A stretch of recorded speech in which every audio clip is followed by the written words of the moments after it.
저는 지금 우리가 사는 이 시대는 어느 때보다도 위대한 시기라고 믿고 있습니다.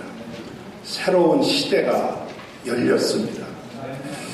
마치 AD, BC가 예수님 오심으로 인하여 갈라진 것처럼 우리는 새로운 시대를 살고 있는데 바로 그 분기점이 이스라엘의 독립입니다. 68년 전이죠. 1948년 5월 14일 유대력으로는 이야르월 5일입니다. 그래서 매년 이스라엘 독립기념일, 이날이 독립기념일인데 독립기념일이 매번 다른 이유는 유대력을 따르기 때문에 그렇습니다. 유대력으로 이야르월 5일 독립선언을 하면서 이스라엘이 이 땅에 재탄생이 됐습니다. 21세기는 가장 위대한 시기입니다. 모든 면에서 인류의 과학이나 문명이 발전했던 시기예요.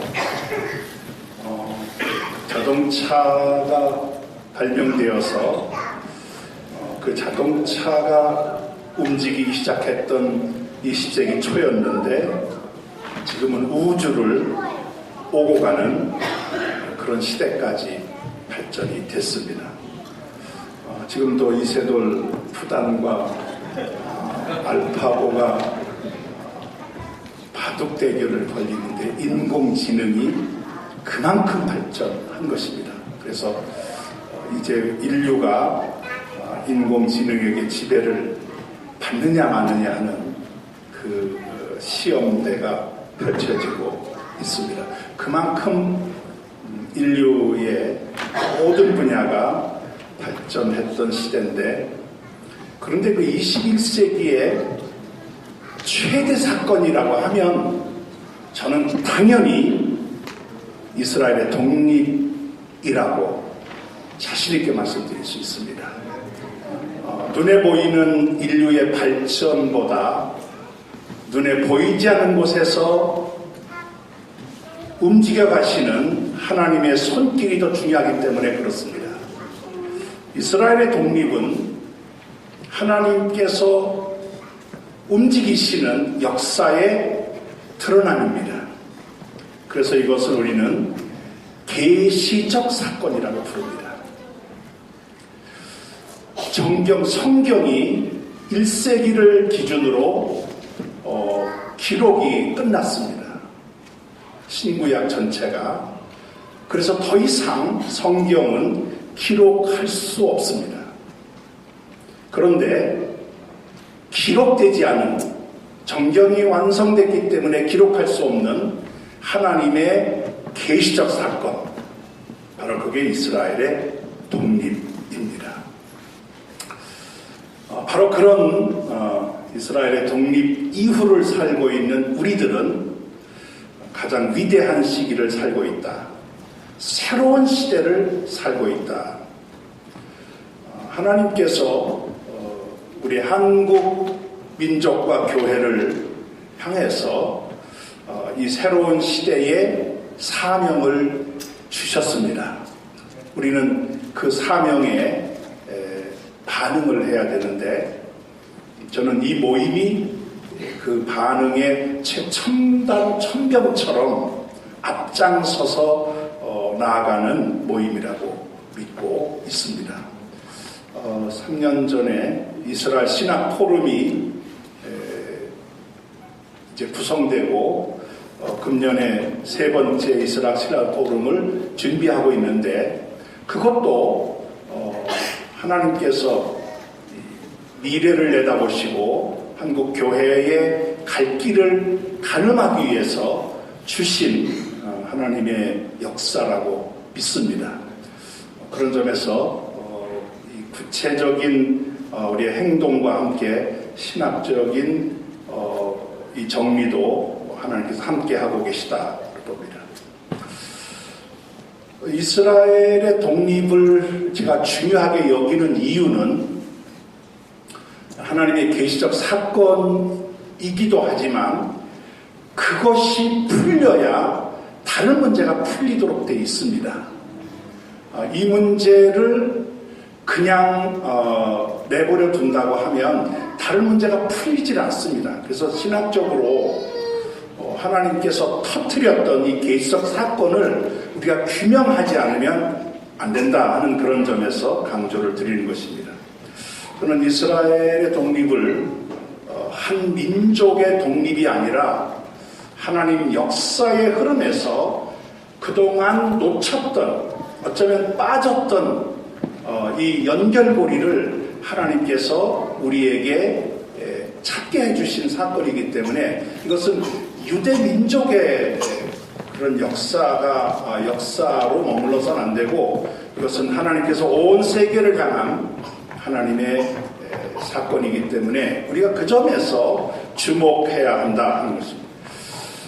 저는 세 가지 관점으로 먼저 이스라엘 독립의 의미를 살펴보려고 합니다. 첫째는 예언의 성취입니다. 성경에 얼마나 많은 내용들이 이 이스라엘 독립과 연결된 예언들이 있는지 모릅니다. 많은 내용들이 있습니다. 이번에 이사야 19장 탐 그레이그 목사님께서 경배의 대로라는 책을 저술하신 분이 오셔서 말씀을 전하고 계신데 이사야 11장 11절로 15절에 보면 많은 예언의 예언 가운데 저는 이 말씀을 제가 선택을 좀 하고 싶습니다. 그날에 주께서 다시 그의 손을 펴사 그 남은 백성을 아수르와 애굽과 바드로고스와 부스와 엘람과 시날과 하맛과 바다 섬들에서 돌아오게 하실 것이다. 12절입니다. 여호와께서 열방을 향하여 기치를 세우시고 이스라엘의 쫓겨난 자들을 모으시며 땅 사방에서 유다의 흩어진 자들을 모으실 것이다. 명백한 이스라엘 회복에 대한 예언의 말씀입니다. 이 예언의 말씀의 성취예요. 저는 이 말씀의 내용도 중요하지만 여기에서 이스라엘을 돌아오게 하고 회복시키는 주체가 이스라엘이 아닙니다. 여호와께서 자신의 주권을 가지고 이 일을 하시겠다는 것입니다. 거기에는 인간의 동의를 전혀 요구하지 않습니다. 이스라엘 자체의 협력도 하나님께서는 말씀하지 않으세요. 이건 전적으로 하나님의 주권입니다. 에스겔 37장은 너무나 잘 아는 말씀이죠. 마른 뼈들의 회복. 바싹 마른 것은 전혀 소망이 없다는 것입니다. 이스라엘이 그랬습니다. 그런데 그 마른 뼈가 모아지고 거기에 살이 덮이고 거기에 생기가 들어가 큰 군대를 이룬다고 하는 것, 하나님의 이스라엘 회복에 대한 말씀이 아닐 수 없습니다. 거기에다가 아브라함을 부르셔서 약속한 것 중에 빼놓을 수 없는 게 땅의 약속인데 그 약속에 항상 붙는 형용사가 있습니다. 그거는 영원한 기업이라는 것입니다. 여기에 영원하다는 올람이라는 단어, 영원한 소유를 삼겠다. 시편 같은 데 보면은 천대에 걸쳐 명령하신 말씀이다. 가나안을 할당된 소유로 주시겠다. 영원 무궁토록 주신 땅이다. 에스겔서 7장 7절의 말씀인데 여기에 영원하다는 이 말씀, 땅이라고 하는 것은 우리가 생각하는 부동산이 아닙니다. 그것은 민족의 생존을 위해서 필수적인 거예요. 이스라엘은 민족은 있었습니다. 어디를 가나 전 세계를 네트워크로 해서 어디를 가나 민족은 있었어요. 흩어졌지만 한 민족의식을 버린 적이 없습니다. 그들에게 빠진 게 있다면 땅입니다. 민족은 있는데 땅이 없어요. 이 영원한 기업으로 주신 그 땅을 회복시켜 주신 것입니다. 만약에 민족이 없었다면 땅은 의미가 없습니다. 그런데 민족이 있는데 땅이 없어요. 그 땅을 영원한 기업으로 주시겠다고 하는 약속 그대로 그 땅을 하나님께서 회복시켜 주신 것입니다. 그래서 이제 땅에 사는 민족, 나라를 갖고 있는 민족으로 탈바꿈하게 된 것입니다. 무엇보다도 빼놓을 수 없는 것은 예수님의 예언이십니다. 우리가 잘 아는 대로 예수님께서 이스라엘의 멸망을 예고하십니다. 공간복음 전체에 나와 있어요. 마태복음 24장 1절 2절, 마가복음 13장 1절로 2절, 누가복음 21장 5절로 6절. 세 복음서, 공간복음서에 빠지지 않는다고 하는 것은 가장 중요하다는 의미가 있습니다. 돌 하나도 돌 위에 남지 않고 다 무너뜨려지리라.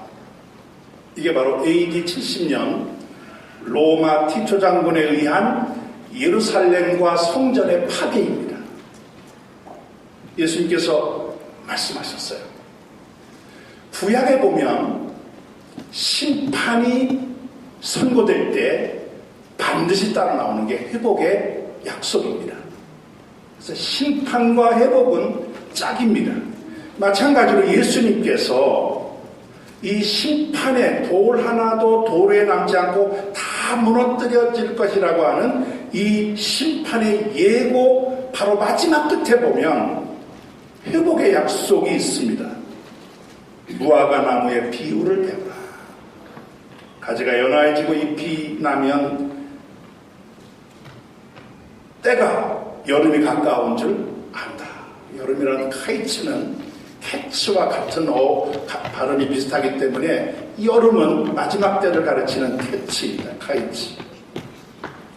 누가복음 21장 24절에서는 예루살렘은 이방인의 때가 차기까지 이방인에게 짓밟히리라. 이 말씀에는 심판이 들어있지만 동시에 그 기간이 제한되어 있다고 하는 회복의 말씀이 함께 겹쳐져 있습니다. 심판과 회복의 말씀, 예수님께서는 그때가 언제인지는 말씀하지 않으셨어요. 이제 70년이라고 구체적으로 제시하지 않으셨습니다. 마찬가지로 이스라엘의 독립도 거기에 대한 사인만 말씀하셨지 때를 구체적으로 말씀하지 않으셨습니다. AD 70년에서 1948년까지 이 심판과 회복의 두 내용이 같은 성경 안에 짝으로 주어졌다는 것입니다. 이것이 제가 여러분들에게 이스라엘의 독립은 약속의 성취라는 점에서 이건 하나님의 계시입니다.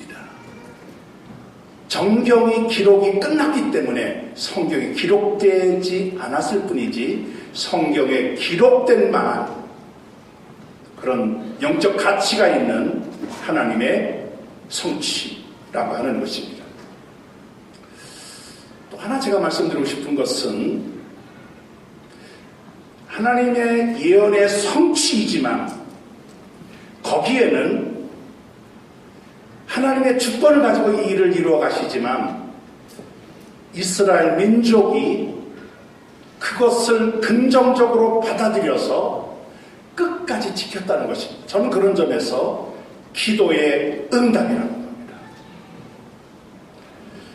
우리는 그거를 시온주의라고 얘기를 하는데 저는 시온주의를 성경적 시온주의, 비브리칼 사이오니즘하고 이스라엘 독립을 이룬 현대에 일어난 폴리티컬 정치적 시온주의를 구분하고 싶습니다.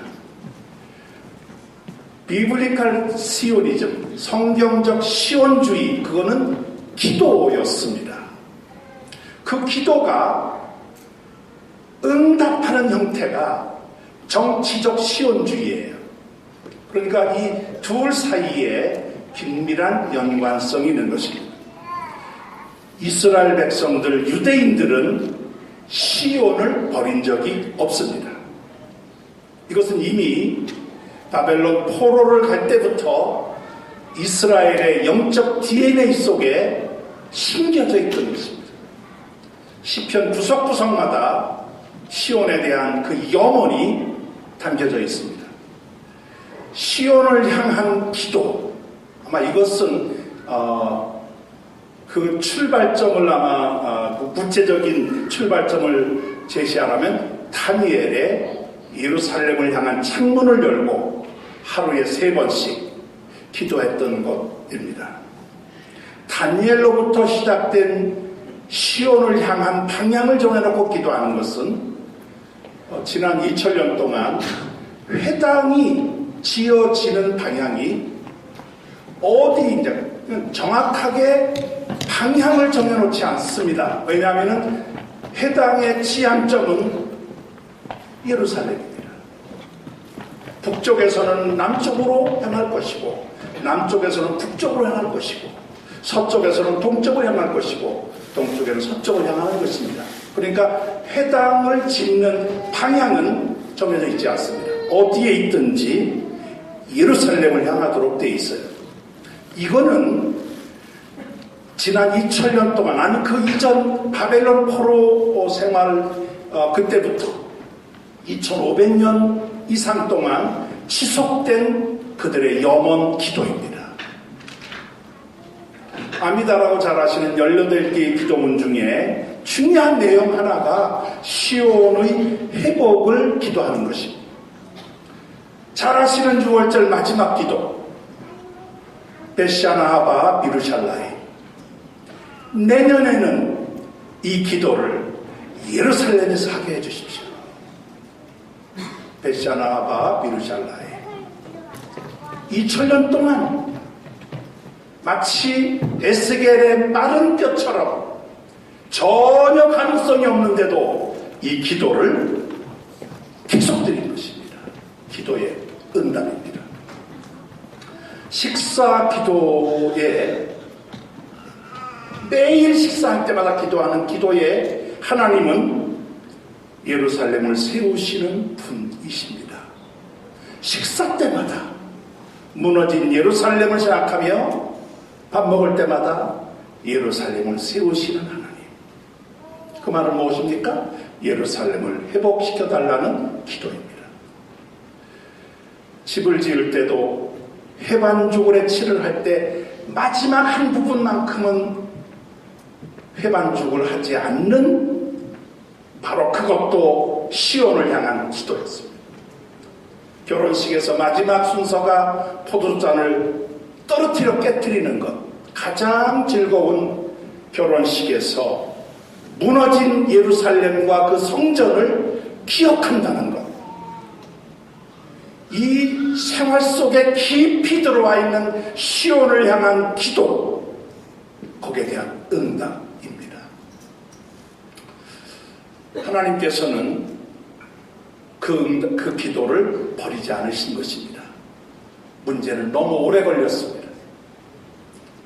더 위대한 것은 그런 오랫동안 기도하면서도 그 소망을 버리지 않은 것, 위대한 것이죠. 그 소망, 마치 전혀 가능성이 없어 보이는데도 그 기도가 계속 이어지고 하나님께서 그 기도를 응답하셨습니다. 거기에 정치적 시온주의가 있습니다.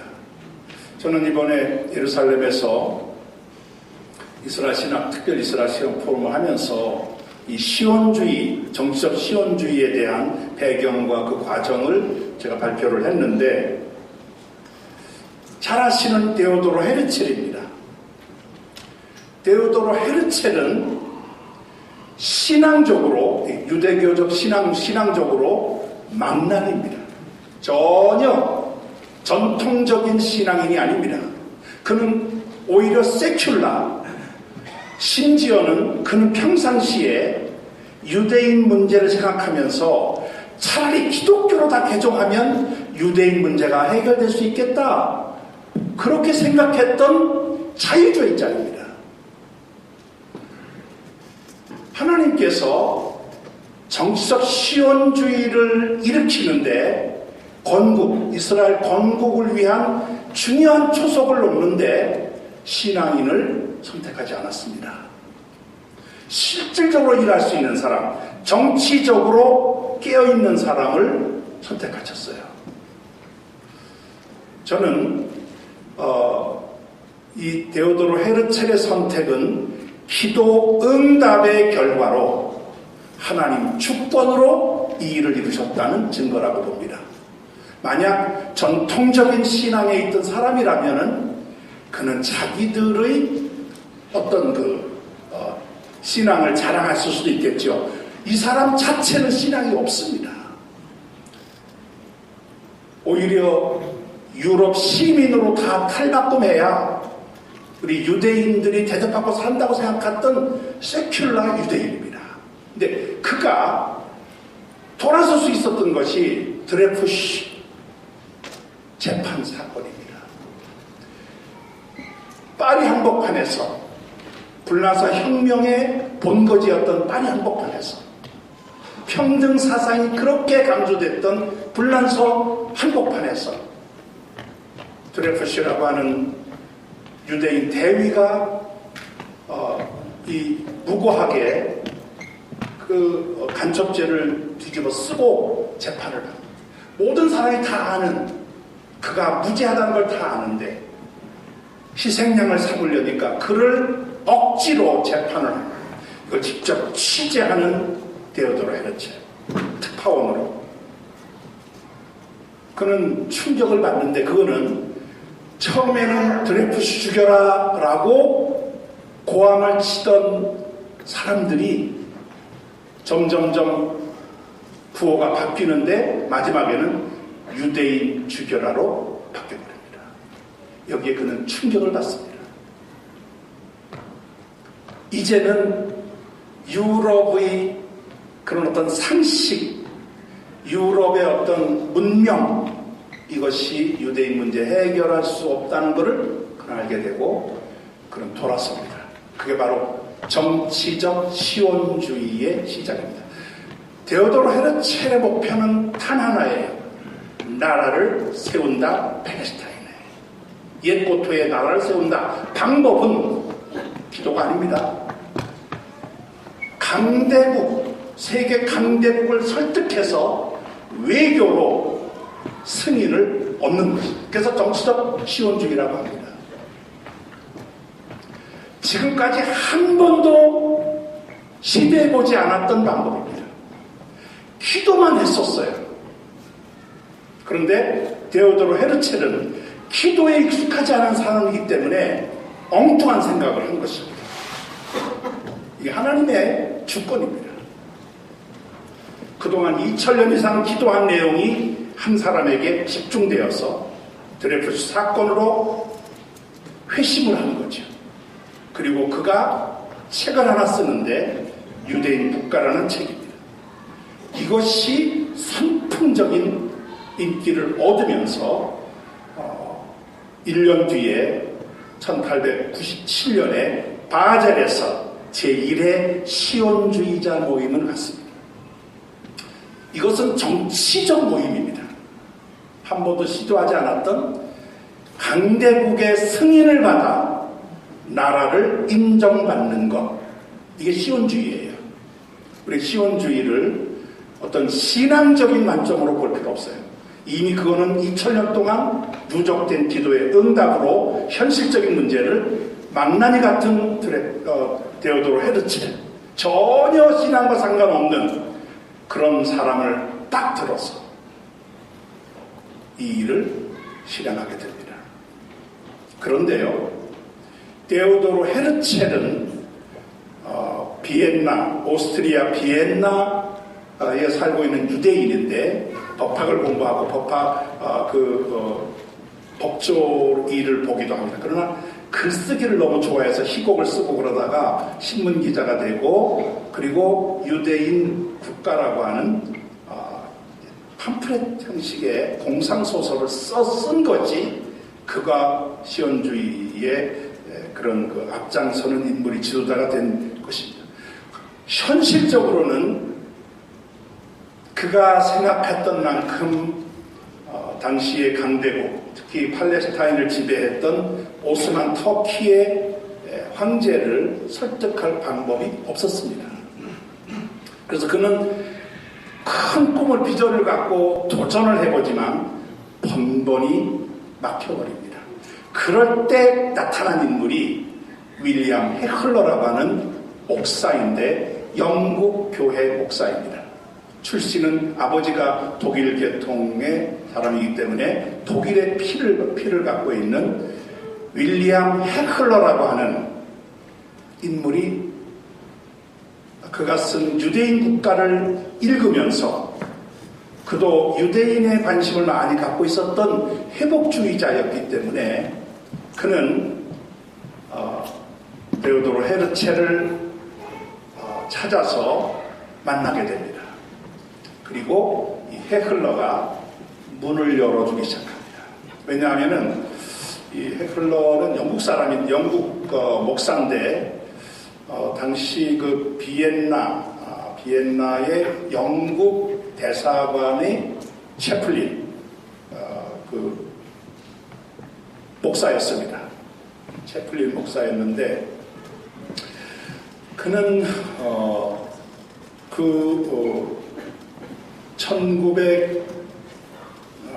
1870년에서 71년 사이에 있었던 불란서와 독일의 전쟁이 있었는데, 그때 독일 군의 군목으로, 아버지가 독일 계통이기 때문에 그랬던 것 같습니다. 그래서 군목으로 종군을 합니다. 훈장도 받아요. 이것이 근거가 돼가지고 바덴의 대공작 프레드릭 1세의 자녀를 교육하는 가정교사가 됩니다. 그런데 이 프레드릭 1세가 독일 황제였던 비헬름 2세의 삼촌입니다. 그러니까 조카예요. 이 해클러가 그런 연관성 때문에 많은 그 유럽의 중요한 인물들을 만날 수 있는 길을 열어줍니다. 재미있지 않습니까?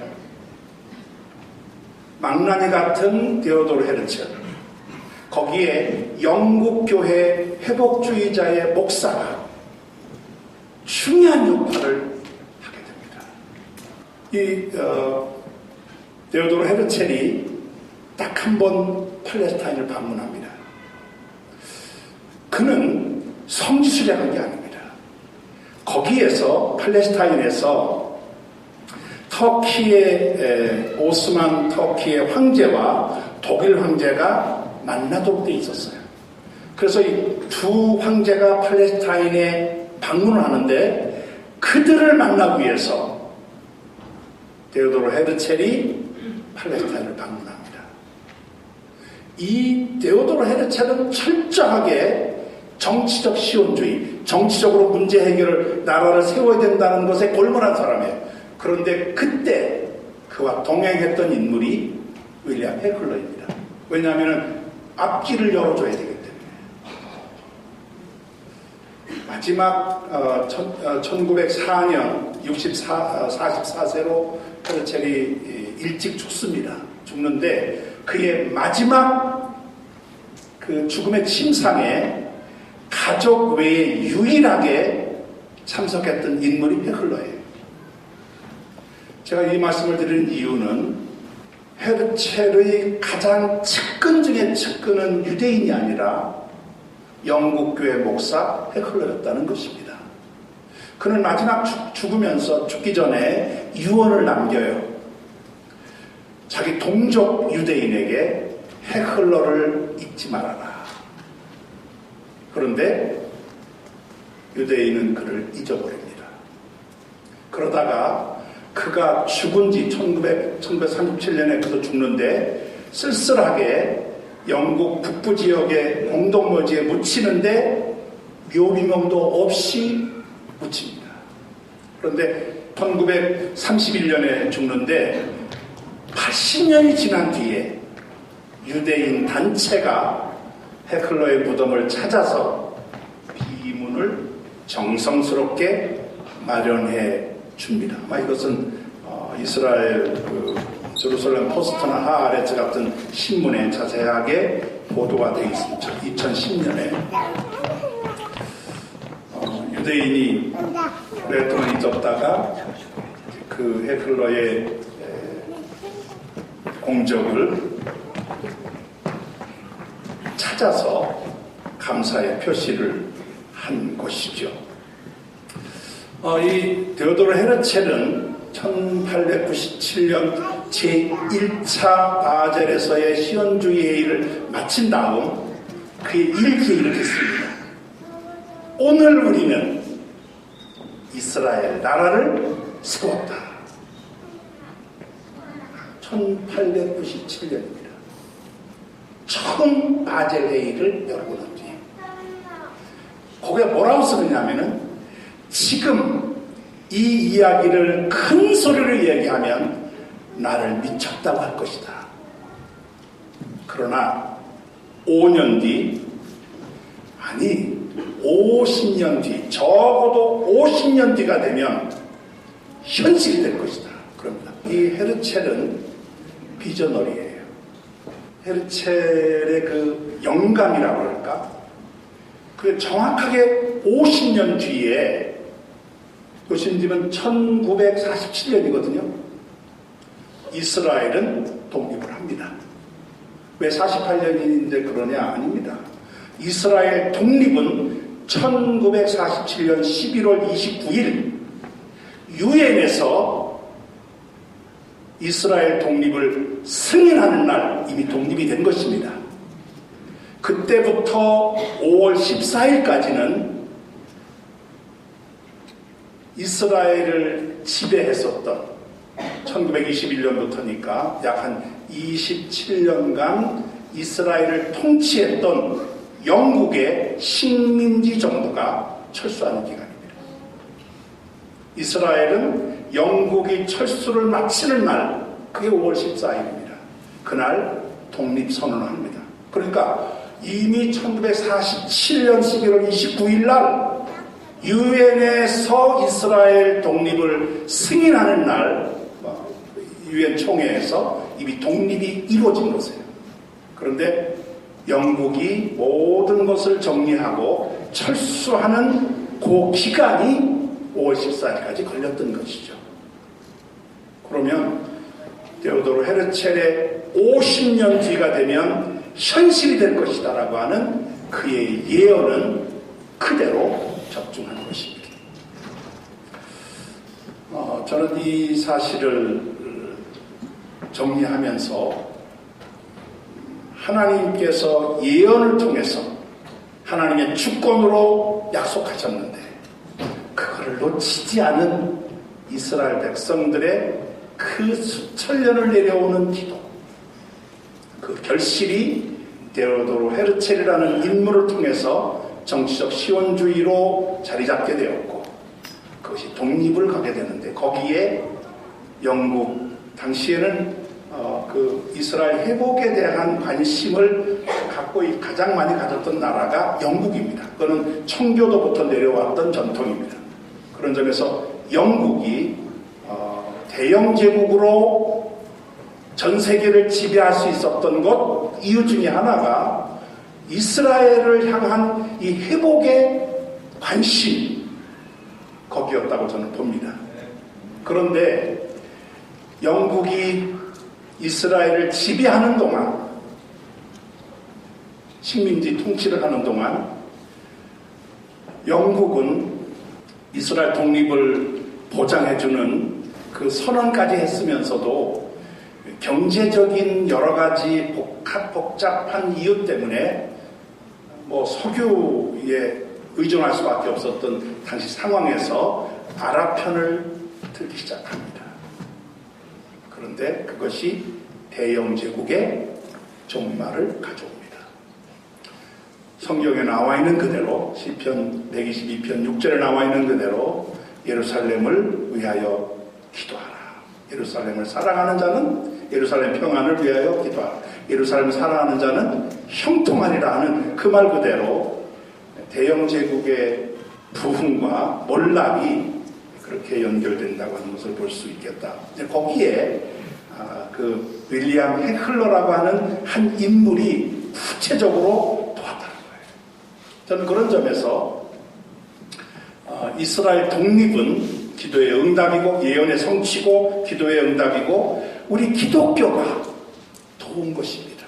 저는 이거를 시기나게 한 방법이었다.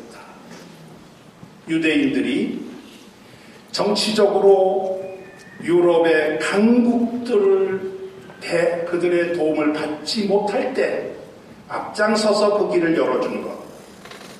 우리가 받은 영적인 부담을 그렇게 갚아줬다는 점에서 유대인들이 인정하지 않지만 80년 동안을 잃어버렸지만 그러나 이것은 우리 이방 기독교인들이 이스라엘을 시기나게 하는 시기나니까 감춰둔 거죠. 저는 앞으로 이번에도 가서 이스라엘에서 제가 이 내용을 발표하면서 유대인에게 이 이야기를 해야 된다.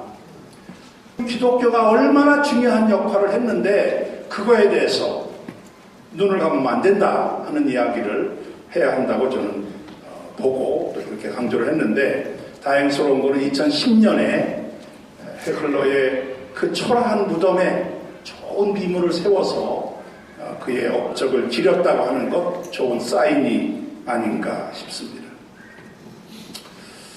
독립 이후에 일어난 변화를 통해서도 이스라엘 독립의 의미를 가늠해 볼 수 있습니다. 많은 게 변화됩니다. 신학적인 변화도 있고 특히 예수님이 유대인이라고 하는 것에 대한 새로운 시각이 열리기 시작했어요. 그동안에는 예수님은 유럽인이었습니다. 그런데 독립 이후에 특히 쿰란 문서의 발견으로 영향을 받아서 예수님의 유대인성 그러면서 기독교가 이 히브리적 유산을 얼마나 많이 받았는지 그 뿌리가 어디에 있는지 그거에 대한 강조가 되고 있습니다. 더군다나 메시아닌 유대인 교회의 부흥 독립 이후 특히 6.1 전쟁 이후로 미국에서 일어났던 유대인 회복운동이 1990년대 이후로는 이스라엘로 옮겨져서 현재 이스라엘에는 나타니아라고 하는 곳에 메시아닌 유대인 신학교가 굉장히 큰 신학교가 재학생이 200명이 되는 신학교가 세워져 있습니다. 제가 지난 1월 달에 그 학교를 방문했었는데 그 학교 학장이 에레즈 쪼레프라고 하는 젊은 메시아닌 유대인 청년 학자가 이번 10월 달에 제3회 이스라엘 신학 포럼의 강사로 오시게 됩니다. 이런 메시아닉 교회의 부흥 이런 것은 이스라엘 독립이 가져온 아주 중요한 결과입니다.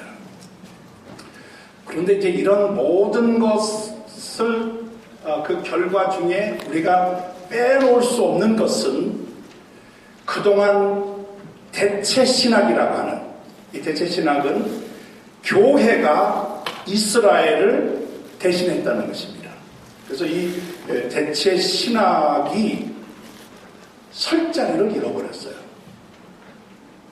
대체했다고 했는데 그들이 나라를 세워서 번듯한 한 국가로 다시 태어났기 때문에 그렇습니다. 한 2000년 동안 내려온 이 신학이다 보니까 방향전환하기가 어렵습니다. 우리 한국교회가 그런 점에서 아직은 이게 방향 전환을 하지 못하고 있는, 저는 몇 년 안에 방향 전환을 할 수밖에 없을 거라고 보고 이미 그 징조가 많이 보입니다. 외국에서는 replacement, 대신했다고 하는 이것에 대한 자성이 나오기 시작했고, 그래서 replacement는 더 이상 존재할 근거가 없다. 그럼 뭐냐? expansion이다. 확장이다. 그러니까 이 이방 교회와 이스라엘의 관계는 대체가 아니라, 그러니까 이스라엘을 없애고 교회가 대체한 게 아니라 이방 교회로 확장되어서 같은 한 방향에서 같은 협력 관계가 있다. 그래서 익스펜션 이론으로 입이 돌아서고 있습니다. 우리 한국 교회가 아직도 이 리플레이스먼트를 쥐고 있는데, 이거는 현대의 그 신학 흐름에서 우리가 항상 한 걸음 뒤에 처지거든요. 그러나 곧 또 해결될 문제다 하는 것입니다. 마틴 루터가 종교개혁을 일으킨 지가 이제 내년이면 500년이 되는데, 마틴 루터가 종교개혁을 일으켰는데 그가 실수한 게 있다면은 잘못된 유대인관입니다. 반유대주의에 섰고, 그의 반유대주의 발언이 나치에 의해서, 히틀러에 의해서 그대로 인용되면서 600만을 학살하는 근거가 된 것 잘 아시는 사실입니다. 그런데 그 루터가 그런 반유대주의 잘못된 유대인관에 선 이유는 딱 하나입니다.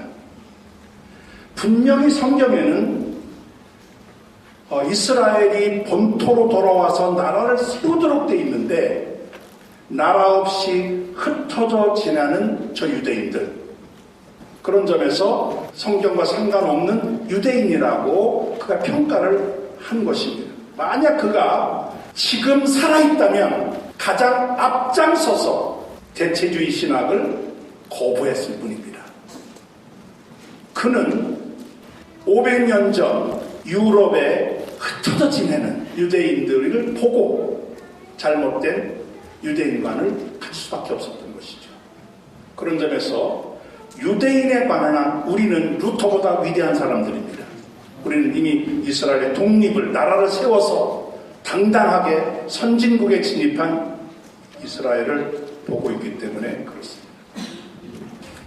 이것이 제가 여러분들에게 이스라엘 독립을 왜 중요하게 봐야 되느냐 하는 이유를 설명을 드렸어요. 예언의 성취고 기도의 응답이고, 그 기도의 응답의 끝자락에는 데오도르 헤르첼이라고 하는 비신앙인이 하나님의 주권을 보여주기 위해서 그런 사람을 쓴 거죠. 그에게 있다면은 글을 쓰는 재능이었습니다. 그러니까 유대인 국가라고 하는 책을 통해서 유대인들을 모을 수 있었고, 거기에 윌리엄 헤클러라고 하는 회복주의자 목사까지 접목되게 하는, 그래서 우리 기독교도 이 독립에 큰 역할을 했다는 것은 하나님의 계시적 사건이라고 하는 것을 아시겠고, 독립한 이후에 벌어졌던 많은 변화들, 특히 대체주의 신학의 설자리를 잃었다고 하는 것. 근데 여러분들에게 이야기를 제가 꼭 드리고 싶은데, 우리도 모르는 사이에 우리 안에 대체주의적 성향이 있습니다. 여러분에도 있어요. 저한테도 있고. 잘 모르셨죠? 대체주의 주장하는 신학자들만 우리가 욕할 게 아니라, 비판할 게 아니라 우리 안에 대체주의적 요소가 있습니다. 한국 교회는 여기에 너무 익숙해 있어요. 제가 오늘 그거를 좀 비판하고 싶습니다. 대체주의의 핵심은 이스라엘을 이방교회, 우리 교회가 대체했는데 우리가 영적 이스라엘이라는 거예요. 그리고 이 실제 이스라엘은 의미가 없다는 거예요. 대개 세 가지로 그 캔델 소울렌이라고 하는 웨슬리안 피어로지컬 세미나리 워싱턴에 있는 그 학교의 교수, 조직신학 교수인데 그분이 대체주의 신학을 아주 강력하게 비판하면서 이스라엘 중심의 신학을 강조하는 분입니다. 이분에 의하면은 세 종류의 대체 신학이 있어요. 하나는 징벌적 대체 신학입니다. 예수 죽인 죄값으로 다 뺏겼다는 거예요. 하나님께서 다 교회에게 넘겨줬다. 그 징벌적 대체주의입니다. 섭리적 경륜적 대체주의가 있는데 이스라엘의 역할은 예수가 오는 길을 열어주는 것뿐이다. 예수님이 오고 난 다음에는 이스라엘의 역할은 사라졌다. 아무 의미가 없다는 것이죠. 예수님이 중요하다는 것이죠. 그래서 이거를 경륜적 대체주의, 구조적 대체주의가 있습니다. 이것도 경륜적인 것하고 비슷한데 조금 차이가 있다면 구약은 배경에 불과하다는 거예요. 그래서 가로 안에 넣어도 문제가 없다는 것입니다. 가로 안에 들어갔다는 것은 참고를 할 뿐이지 실질적 가치는 없다는 것이죠. 그러면서 창세기 1, 2장 창조, 3장 타락, 나머지는 다 괄호 안에 묻고 신약의 예수. 이것이 구조적 대체주의입니다. 그런데 이제 여기에서 대체 신학이 뿌려놓은 씨앗이 뭐냐 하면 우리 영적 이스라엘이고, 그래서 이 성경은 영적으로 푸는 거예요. 큐티가 그런 거 아닙니까? 그 말씀을 나에게 주는 오늘의 말씀으로 받아들이는 거예요. 어떻게 그걸 받아들입니까? 2000년, 3000년 전 이스라엘 이야기인데 전부 영적 해석하는 거예요. 그래서 내게 주는 하나님의 영적인 교훈. 잘못된 것 아무것도 없습니다. 문제는 그게 전부라는 데 문제가 있어요. 한국교회가 전부 거기에 휩쓸려 있습니다. 적용입니다. 적용은 마지막 과정이에요. 진짜가 있습니다. 그 진짜가 뭐죠? 창조에서 종말까지 이어지는 하나님의 역사입니다. 성경은 하나님의 역사책이에요. 창조에서 종말까지 하나님의 계획에 의해서 이끌어 가시는 것입니다. 창세기부터 읽어보시기 시작하세요.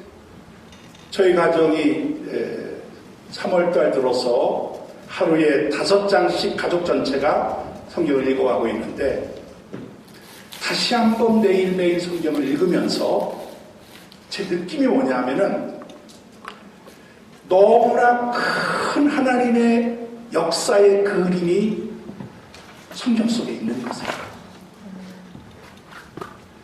이것이 진짜 메인 메뉴인데 이거를 빼버린 채 나에게 주는 오늘의 말씀, 그것도 영적 메시지, 대체주의 아닌가요?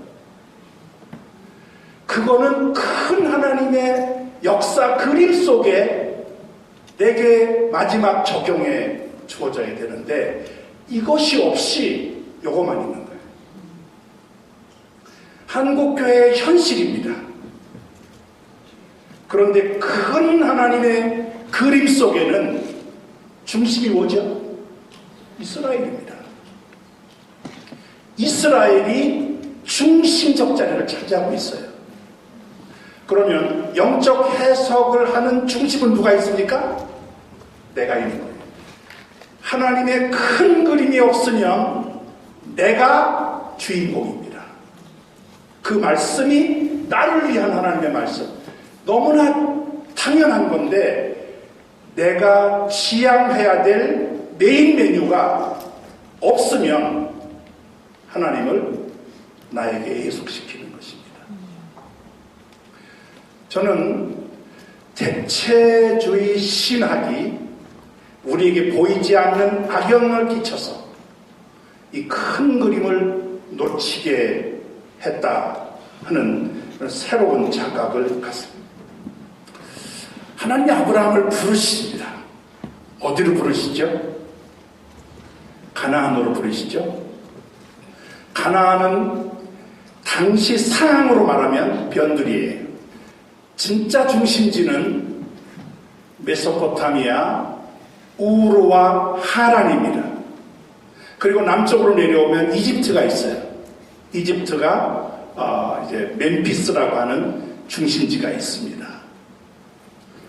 당시에 큰 그림을 그리면 메소포타미아, 바벨론, 아수르 지역, 이집트 지역인데 아브라함은 이 메소포타미아의 중심에서 온 사람이에요. 우르에서 하란 전부 중심지예요. 거기에 가나안은 변두리, 달동네예요. 왜 하나님께서 우르, 하란을 거쳐 가나안으로 부르셨을까? 만약 그가 우르와 하란에 있었다면 그는 강대국, 문명의 중심지에 있었습니다.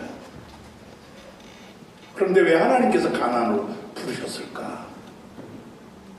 가나안은 변두리고 외곽지역인데 유럽과 아시아와 아프리카가 만나는 교차점입니다. 교차점이에요.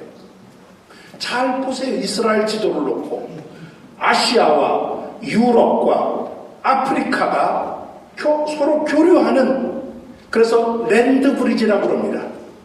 땅으로 된 다리예요. 대륙이 오고 가는 중심지에, 그러니까 전략적으로 중요한 곳이라 이스라엘은 제대로 독립을 이룬 적이 없습니다. 항상 외침을 받아서 지배를 받습니다. 다윗과 솔로몬 80년, 길어봐야 100년 요 기간 외에는 항상 다른 나라에 예속된 나라였습니다. 하나님께서 아브라함을 가나안으로 부르신 이유는 세계 중심으로 끌어낸 것이에요. 메소포타미아 사람은 자기가 중심지라고 그러죠. one of them입니다. 애굽 사람은 우리가 중심지라고 그러죠. one of them입니다. 이들 사이에 연결고리 역할을 하는 가나안, 진짜 센터죠. 그러니까 하나님께서 하나님의 큰 역사를 만들기 위해서 이스라엘을 그곳으로 아브라함을 불러내실 수밖에 없었던 것입니다. 그래서 이스라엘은 실제적으로 센터예요. 센터. 그 역할을 한 것입니다. 그러니까 이 유대인과 이방인이 하나가 되는 one new man이 가능한 것이죠. 여러분, 유대인과 이방인은 뭐예요? 세계 인류 전체를 말합니다. 소위 말하면 메인 메뉴예요. 거기에 밑으로 들어가면 한민족이 있고, 더 밑으로 가면 전라도가 있고 경상도가 있고 서울이 있는 거죠. 그리고 더 내려가면 강남이 있고 서초구가 있고 이런 거죠. 근데 우리는 전부 강남 서초구에 매몰되어 있습니다. 그 위에 서울이 있고, 그 위에 한반도가 있고, 그 위에 아시아가 있고, 그 위에 세계가 있는데 세계로 올라가지 못하고 지역에 머물러. 하나님께서 이스라엘을 가나안으로 부르시는 것은 하나님의 큰 역사의 주인공을 삼기 위함인 것이에요. 저는 이 큰 역사의 중심인 이스라엘과 그리고 그 하나님의 말씀을 매일매일의 내 양식으로 삼는 나라고 하는 이 두 개가 균형이 이루어질 때 이게 진짜 신앙이지, 하나가 빠지면, 큰 역사가 빠지면 그게 바로 신종 대체주의다. 그런 면에서 우리가 다시 한번 우리 자신을 돌아볼 필요가 있습니다. 이스라엘의 독립은 바로 이런 큰 그림을 되찾는 의미가 있는 것이죠.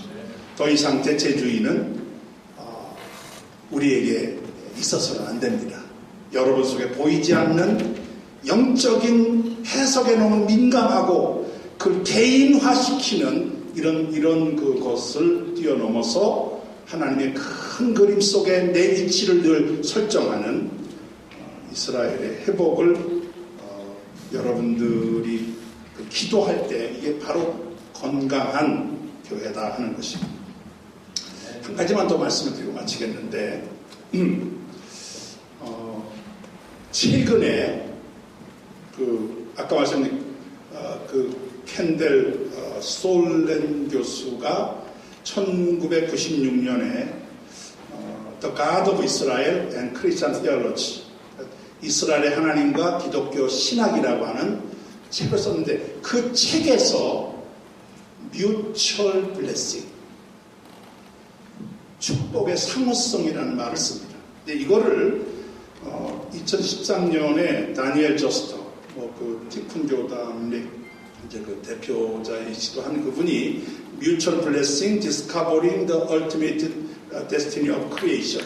그러니까 창조의 최종적 그 운명의 발견이라는 그런 부제로 Mutual Blessing, 상호 축복. 제가 이 이야기를 말씀드린 거는 우리 이번 주제, 이번에 그 모임의 성격이 블레싱 이스라엘이잖아요. 근데 이 켄델 솔렌 교수가 뮤처 블레싱을 강조한 이유가 있어요. 그거는 이스라엘과 이방의 관계를 뮤처 블레싱으로 규정하기 때문에 그렇습니다. 그런데 이제 이분은 창조 자체가 뮤처 블레싱이라는 거예요. 하나님이 인간을 축복합니다. 이거는 창세기 1장에 나오죠. 인간을 하나님 형상대로 창조하신 다음에 그 인간을 축복하사 번성케 하고 다스리게 하고 이런 내용이 나오지 않습니까? 그래서 이제 하나님이 인간을 창조하신 목적도 블레싱, 우리를 축복하시는 거예요. 예수님께서는 요한복음 10장 10절에서 내가 온 것은 양으로 생명을 얻고 더 풍성하게 하기 위함이다. 이 더 풍성한 생명이 블레싱이거든요. 생명이 더 풍성해지는 것도 블레싱이죠. 예수님께서 우리에게 오신 것도 이제 블레싱인데, 축복인데, 인간은 하나님을 또 블레싱하는 거예요. 이걸 우리는 송축이라고 하죠. 하나님을 드러내는 것입니다. 그러니까 하나님이 우리를 축복하면 우리가 형통하고 번성하고 또 우리의 역할을 제대로 감당할 수 있게 하는 능력이 주어지는 거라면, 우리가 하나님의 축복, 하나님이 창조자이시다, 구원자시다, 그분이 능력자시다는 하나님을 드러내는 것입니다. 유대인 지도문의 아주 대표적인 그 표현이 바루크 아타 아도나이 엘로헤이누 멜레크 하올람, 유명한 거 아닙니까? 거기에 바루흐는 하나님이 축복을 받으소서 그런 거거든요. 그러니까 우리가 하나님을 축복한다고 하는 것은 하나님에게 뭐를 주는 게 아니라 하나님의 본성이 드러나는 거예요. 온 세상에. 그 솔렌 교수나 다니엘 저스터는 인간과 인간 관계도 뮤처 블레싱 관계라는 것입니다. 남자와 여자로 창조하셨는데 남자가 여자를 축복하고 남자가 여자를 축복하는 거죠. 이게 서로 축복 관계라는 것입니다. 저는 이제 이 인간과 인간의 서로 축복되는 한 몸 공동체를 이루는 건데, 그 연결고리는 은사예요. 하나님이 은사를 주셔서 그 은사를 활용하면 상대방이 축복을 받는 것입니다. 나도 축복이 되고 그에도 축복이 되고 그가 나를 또 축복하게 되고, 그래서 이거를 저는 그 은사가 활성화되는 것이 서로의 축복이다. 이러면 빌립보 2장 3절에 아무래든 다툼이나 허영으로 하지 말고 오직 겸손한 마음으로 각각 자기보다 남을 낮게 여겨라.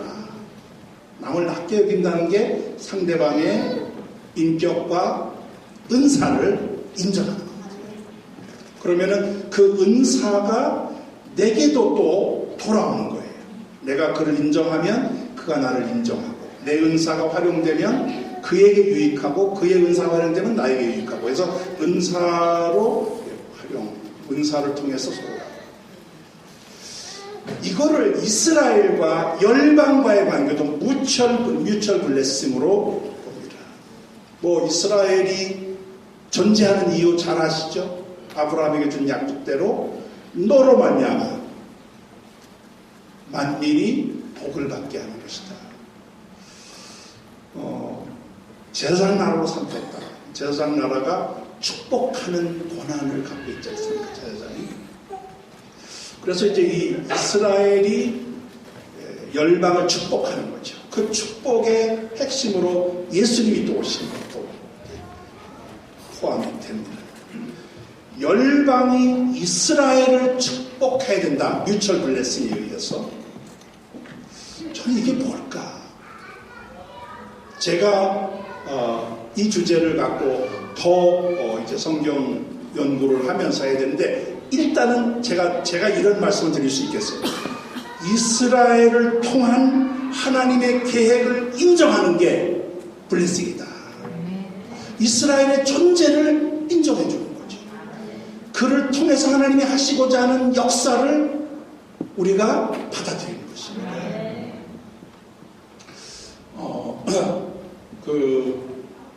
바울이 예루살렘 교회를 위해서 구제 헌금을 모아서 갖다 준 내용이 사도행전에 나옵니다. 바나바와 함께 가서 구제 헌금을 전달하죠. 이거는 이방교회가, 영적으로 빚진 이방교회가 모교회에게, 거기는 먹을 것이 별로 풍성하지 않은 예루살렘 지역이기 때문에, 바울이 마지막 예루살렘으로 가는 목적도 구제 헌금을 전달하기 위함이었습니다. 그런 점에서 이 이방교회, 바울이 보여준 모범 중에 하나는 이방교회가 유대인교회에게 영적인 빚을 졌기 때문에 그들을 식인하게 하는 그런 역할도 포함이 되겠죠. 시편 122편 6절 잘 아시는 말, 예루살렘을 위하여 평안을 구하라, 예루살렘을 사랑하는 자는 형통하리로다. 저는 이 말씀을 보면서 우리가 예루살렘에 빚을 진 자들이잖아요. 거기서부터 하나님의 말씀이 나왔고 예수님이 거기서 오셨고, 그런데 우리가 그들을 위해서 평안을 기도하면, 평안을 구하면 하나님 우리를 또 형통케 하시는 거예요. 이게 블레싱의 상호 교환이다. 저는 그런 점에서 이거는 성경에 나오는 부모 공경하고 맞닿는 거 아닌가. 여러분, 부모 공경은 바울에 의하면 하나님의 축복이 달려있는 계명입니다. 10계명 가운데, 이거 계명이라는 게, 10계명은 당연히 우리가 해야 될 그 계명이잖아요. 그걸 지켰다고 해서 뭐를 요구할 수가 없습니다. 그러면 우리가 헌법을 지켰다고 나에게 훈장 달라고 얘기 못 하잖아요. 그런데 부모 공경 계명만큼은 장수하며 땅에서 잘 된다고 하는 이 축복이 붙어 있습니다. 그거는 부모가 우리에게 해준 역할이 너무 크기 때문에, 그리고 잊어버리기 쉽잖아요. 하나님께서 이 부모 공경을 담보해 주시는 거다. 그러면 이스라엘과 열방과의 관계가 부모와 자식과의 관계하고 맞물려 있지 않나, 개인적으로 그런 생각이 좀 들었어요.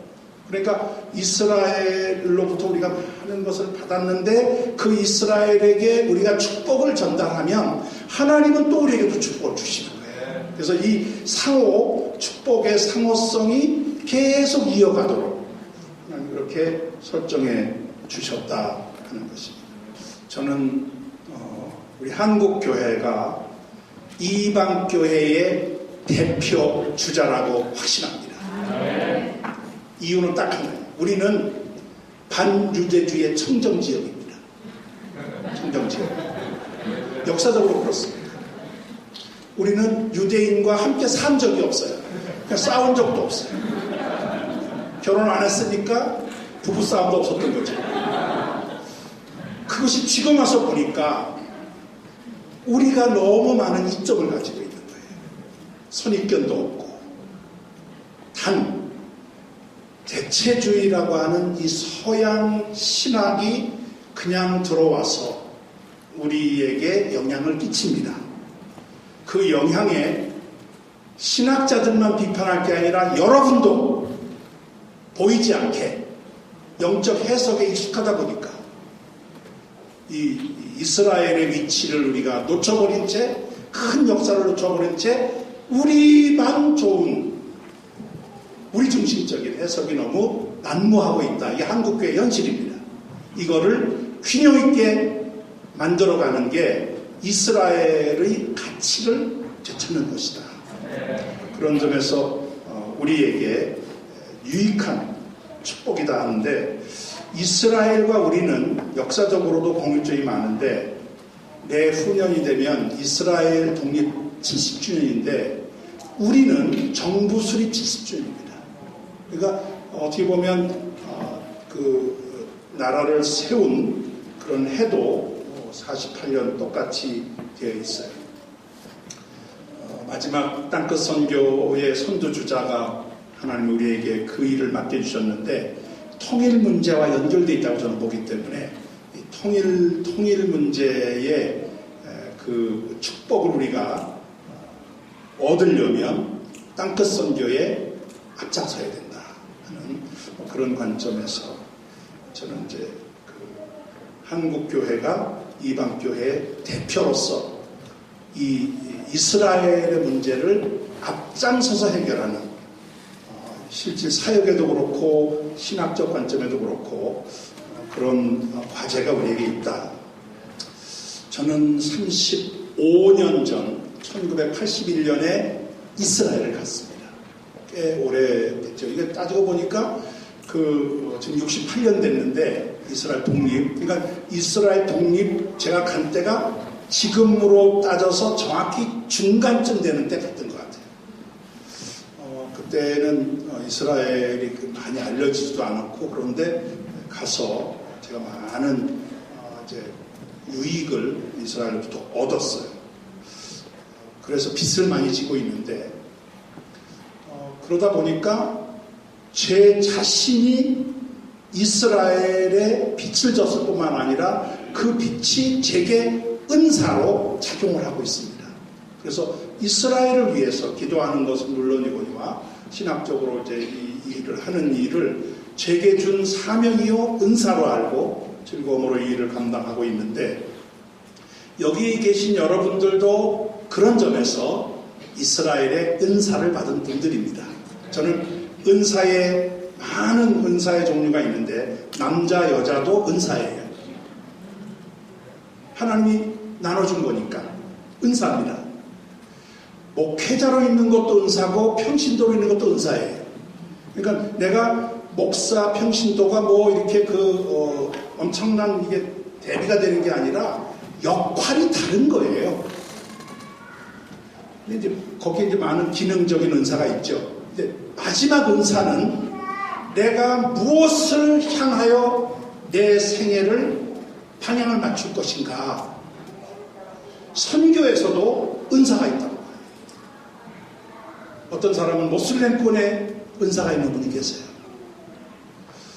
저는 이스라엘에 그런 면에서 은사를 가지고 있는데, 이 은사는 나에게는 즐거움입니다. 왜냐하면 카리스마인데 은사라는 그 헬라어가 카라에서 왔어요.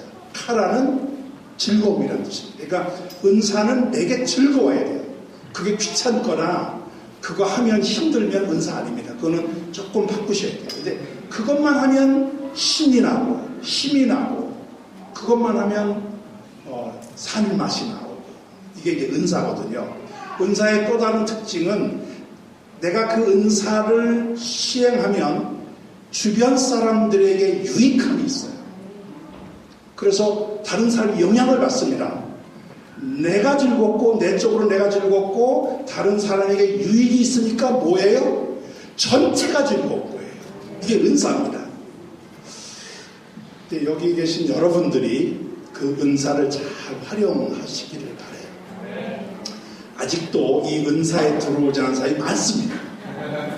그 사람들을 귀찮게 여기지 마시고 섬기셔야 돼요. 여러분의 즐거워하는 모습을 보여주셔야 되고 그들이 여러분을 통해서 영향을 받는 거예요. 그래서 이 은사, 이스라엘의 은사 가진 여러분들이 잘 섬기셔서 저변으로부터 은사를 가지고 있는데도 깨닫지 못한 사람들이 많이 있거든요. 그 사람들에게 자극을 주고 그래서 이 은사를 함께 공유할 수 있도록 그렇게 섬기시면 한국 교회를 향한 하나님의 이 계획이 더 확산될 거라고 믿습니다. 여기는 여러분들 때문에 있는 분 때문에 저도 즐겁고 하나님도 기뻐하실 거라 생각이 듭니다. 기도하겠습니다. 내가 풍성하신 하나님 아버지 블레싱 이스라엘을 축복할 수밖에 없는 우리에게 그런 은혜와 부담을 주신 것 감사합니다. 이스라엘 독립으로 인하여 끊겼던 영적인 맥이 이어지게 하시니 감사합니다. 이방교회 대표 주자로 우리 한국교회를 세워주셨사오니 신학적으로 사역적으로 모든 면에서 앞장서서 이 시대 이스라엘 사역의 문을 여는 한국교회 여기 모인 우리 모두 되게 하여 주시옵소서. 아직은 많은 사람들이 참여하지 못하지만 우리가 묵묵히 믿음으로 기다리며 섬기며 이 일을 확산시켜 나가는 그런 내적인 즐거움, 그런 성령의 충만함을 우리에게 허락하여 주시옵소서. 예수님 이름으로 기도하옵나이다. 아멘.